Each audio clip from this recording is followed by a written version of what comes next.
उत्तर साईडच्या जर डायरेक्शन उत्तर साईडला असेल आणि तुम्हाला माहिती नाही N3 आहे, N4 आहे, N2 आहे, N1 आहे, तुम्ही जास्त काहीच करायचं नाही आहे.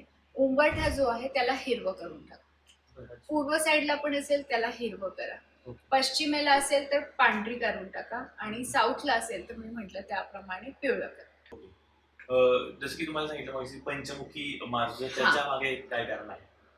कारण असंच नाहीये, कारण याचं मागचं आहे की आपल्या मनातली भीती की मी पंचमुखी हनुमानांना साऊथ आहे, साऊथला दक्षिणेला देव असायला पाहिजे, त्यातल्या त्यात हनुमानजी असायलाच पाहिजे, पण ते एंट्रन्सला नको.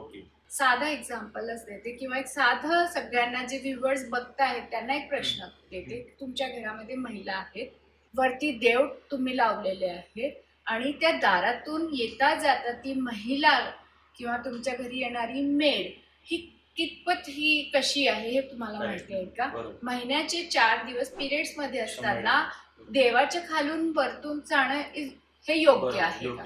तर म्हणून मी असं म्हणते की देवाला देवघरातच ठेवा, त्याचं पवित्रता पाळा, बाकी कुठेही ठेवायची गरज नाहीये.